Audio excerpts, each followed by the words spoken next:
So many people ask me, how do I play an awesome left hand accompaniment? I can play chords, but I just don't know what I should be doing with my left hand to make my playing sound more interesting.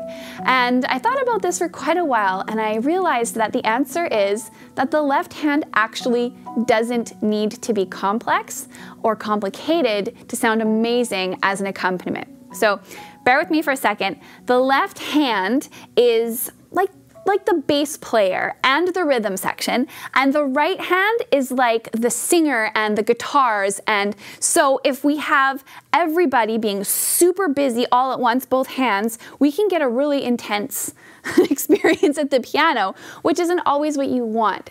So I wanted to give you some tips for how you can create an incredible left hand accompaniment that's simple and will take care of everything you need. So let's begin with looking at a song, because songs are fun. Let's look at Leavin' on a Jet Plane. So if I were gonna play this incredibly simply, I would go, all my bags are packed, I'm ready to go. I'm standing here outside your door. That wasn't actually all that bad, and I only played single notes with my left hand. So that's one thing you can do with your left hand that's perfectly acceptable. But if you want to get fancier, I've got some ideas for you too.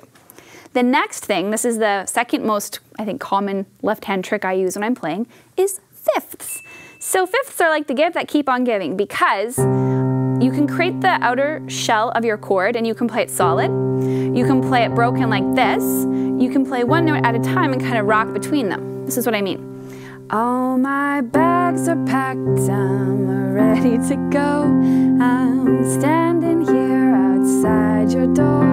I hate to wake you up to say goodbye. So really, what I was doing there was just playing with the root note and the fifth tone of the chord that I was on. And you can be very basic with it, or you can break it up and think about this being the rhythm section and working with that right hand kind of on the in-betweens to create movement and intensity and energy to your playing. So these guys work together, and then the left hand goes, and then the right hand goes. 1 and 2 and 3 and 4 and 1 and 2 and 3 and 4 and 1 and 2 and 3 and 4, something like that. So it takes a while to develop if you're a beginner, but it is possible, so keep working at it.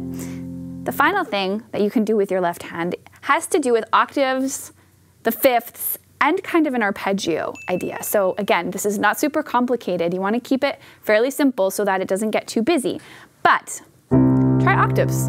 All my bags are packed, I'm ready to go. I'm standing here outside your door.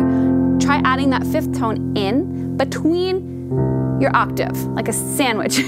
So you're gonna play the root. All my bags are packed, I'm ready to go. I'm standing here outside your door. I hate to wake you. That's pretty simple. You could even work a fun little rhythm using that.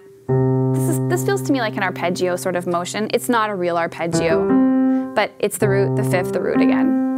I like how it sounds. All my bags are packed, I'm ready to go. I'm standing here outside your door. I hate to wake you. So there you go. Those are some really simple ways that you can create a left hand accompaniment that is going to sound amazing over top of your playing, over top of your singing, in a band setting that don't require you to have put in hours and hours and years of practice to accomplish. So comment below, let me know what your favorite left hand accompaniment is, and enjoy.